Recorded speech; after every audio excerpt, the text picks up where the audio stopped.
Many moments in Sandfall Interactive's debut role-playing game stuck with me, even after the credits rolled, but perhaps the most poignant is from Seal, a member of the so-called disaster expedition.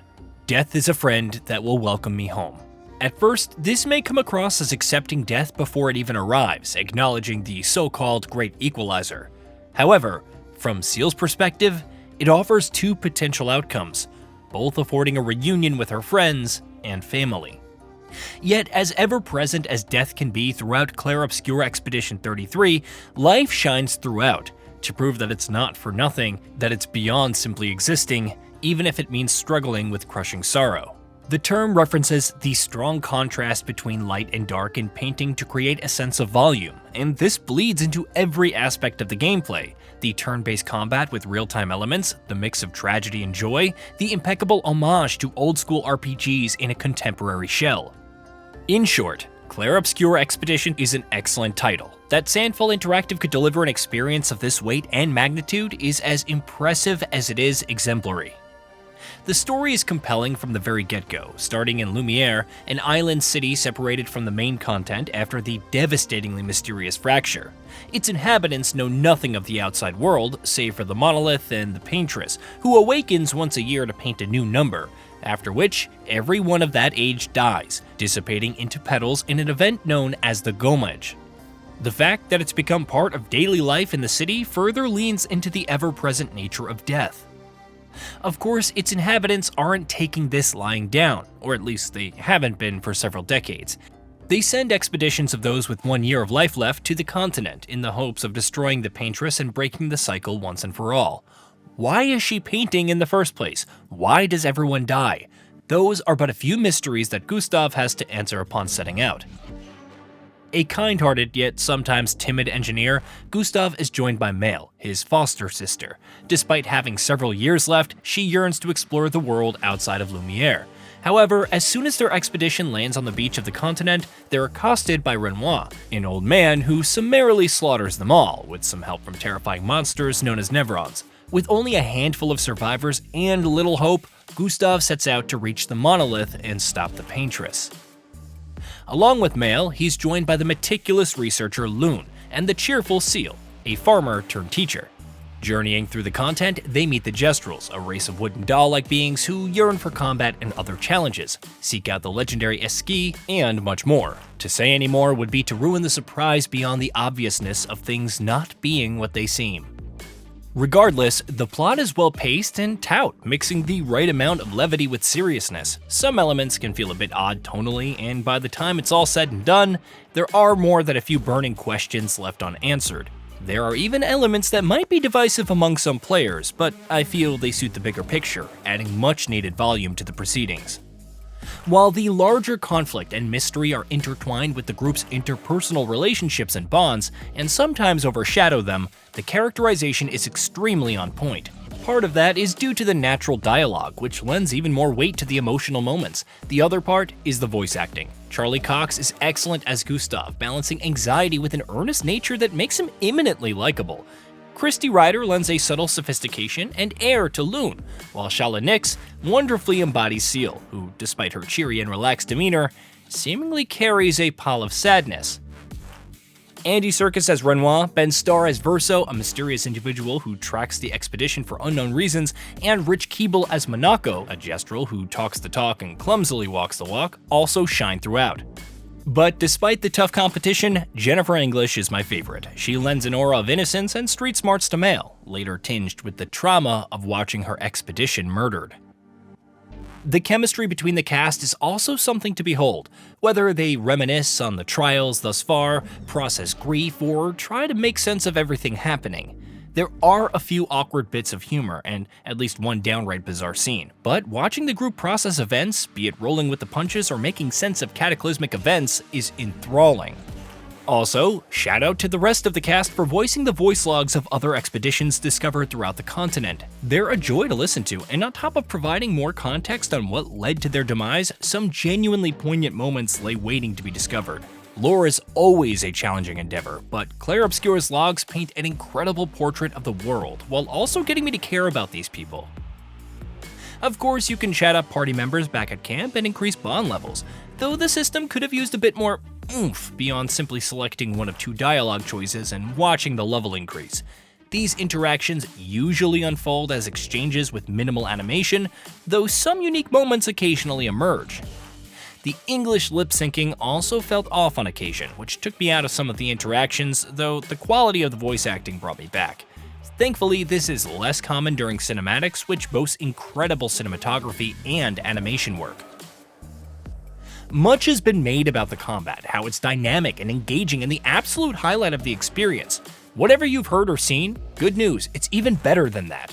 The fundamentals are straightforward enough. Turn-based with a turn order determined by speed, which also influences how often you act, which also applies to enemies. Action points are spent on skills, but you can also use them for free aim shots. Enemies can be stunned after receiving enough break damage. So far, so good. Where Clair Obscur diverges from most other titles is in its use of real-time elements, manually aiming to hit weak spots, dodging attacks and parrying leading to counters, time button presses for skills, though you can turn this off if it gets too obnoxious. You can also jump over certain moves and attack an enemy. Sometimes the entire party may be targeted, and upon parrying, they unleash a devastating triple counter. On top of this are gradient counters, used against specific enemy attacks and gradient attacks, which unleash powerful techniques after consuming enough AP and building charges. All of this combines into a combat system that feels dynamic and involved. You're constantly attempting to adjust to new enemies and patterns, and there's a venerable smorgasbord to deal with. It's not long before you're dealing with enemies who mix in sweeping attacks to jump over and must use gradient counters out of nowhere to survive devastating hits. The rush of parrying multiple hits, accompanied by the pause in music and punch of a counter, is as dopamine-inducing the first time as it is the 100th.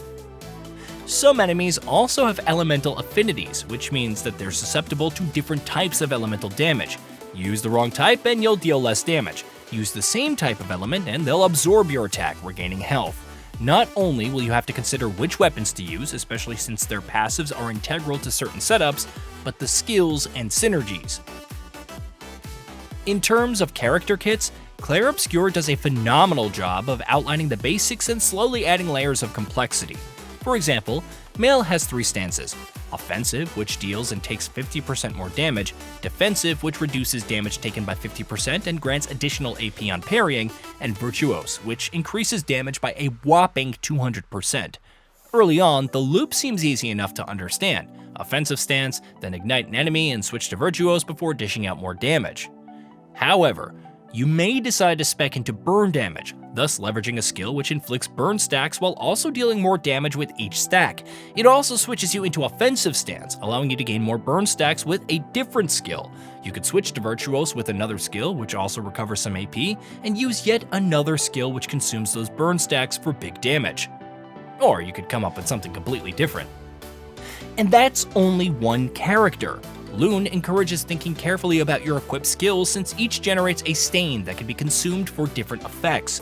Want to cast an ice attack and receive 4 AP if the enemy's burning? How about taking another turn because 2 green stains have been consumed? I opted for a completely different approach, using a weapon that generates random stains on free aim shots, and 2 on a base attack. If the odds were in my favor, I would consume them to increase the damage of skills or just activate Mayhem, which consumes all 4 stains for massive damage and potentially breaks an enemy. Was it super practical to try and get 4 different colored stains to activate Elemental Genesis, one of the highest damaging skills? Maybe not, but when it worked, it was a blast.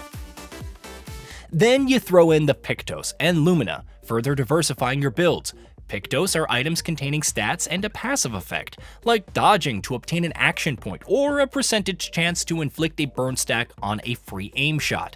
You could equip up to 3, but once you've played 4 battles, the passive effect can be equipped as a Lumina by anyone, if you have the Lumina points. The options are extensive, from increased break damage on base attacks and free aim shots to health recovery each round, additional AP on parry, and even +1 AP on parry, but damage received is doubled. There's a lot of choice available, and yet it's streamlined and easy to enable. Even leveling up weapons to unlock their higher level passives, since each has 3, doesn't feel grindy. You may not have enough resources early on to fully level up all the weapons, but later game threads offer more plentiful upgrade materials and even some free weapon level ups. Considering your stats is important as well, since weapons can scale off of 2 for more damage. However, you'll want to diversify, especially since investing enough points in stats could offer increases for others. By the endgame, your min-maxing route becomes clear, but I still found it enjoyable to balance how much critical hit chance I needed and where I could compensate with pictos. The other core pillar of Clair Obscur is exploration, which brings us to one of the more common points in previews: linearity. While early areas feel more linear and don't offer as many side areas, that's thankfully not the case throughout. Subsequent environments open up with more unique foes like mimes and patanks, optional bosses, light puzzle solving, platforming, and varying elevations. Granted, some stretches offer little more than going from point A to point B, to say nothing of stages which are little more than a beautiful backdrop where you collect a record to play back at camp. But it's an upward curve of complexity. Level layouts and mechanics become richer and more complex as you progress. The overall diversity is also something to behold. Each location is brimming with an unmistakable atmosphere. Whether it's the deceptively laid-back gestural village, a location with an oceanic ceiling that has to be seen to be believed, or a battlefield littered with giant swords. Which brings us to the overworld exploration. When the development team boasted about 30 hours of side content to go with the 30-hour story, they weren't kidding. Platforming challenges, including one that's a clear homage to Only Up, chromatic nevrons, much tougher versions of foes who yield better rewards, lost gesturals, and optional areas teeming with challenging bosses, there is a deceptively large amount to discover. While some minigames feel rougher than others, the sheer range of content is still impressive. I was delayed for hours from finishing the story simply due to discovering a new region, boss, or side story. You shouldn't expect Final Fantasy VII Rebirth levels of playtime, but it's still a meaty experience that thankfully doesn't overstay its welcome or pile on meaningless tasks. Regarding the presentation, what can I say about Clair Obscur's visuals that screenshots and videos haven't already? Unreal Engine 5 is in full effect with stunning particle effects, atmospherics, and textures, barring the rare low-res example. Character models look excellent, but the environments are on another level entirely in terms of detail. It's a shame that the PS5 version has such severe pop-in while traversing the overworld, especially on Esky. You won't notice it as much while exploring levels on foot, though HDR can feel a bit too dark in some places, necessitating adjustments. At least performance mode is a consistent 60 frames per second, and there are options to turn off motion blur.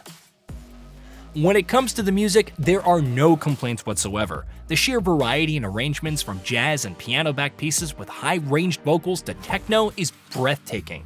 Whether it's better than the very best in the genre is for you to decide, but it certainly deserves a place in that tier. It's a shame then that a bug can occasionally cause the music in a fight to cut out, resulting in an awkward silence. This isn't as terrible as the 2 times I got stuck in the environment, but otherwise the level of polish is fairly strong. Clair Obscur Expedition 33 has a few nagging issues, especially on PS5, but the positives are overwhelming and worth celebrating. A studio of this scale delivering such incredible production values, combat, storytelling, characterization, and world design is truly something special. And I only hope it isn't lost in the shuffle of big-name releases. You may balk at some twists as much as enjoy the thrilling encounters and emotional moments. Either way, this is a fantastic RPG experience that deserves your attention. Hey, did you know that we at Gaming Bolt upload new videos every day? Stick around, drop a like, subscribe, and hit that bell. And let us know what kind of content you'd like to see in the future with a comment below.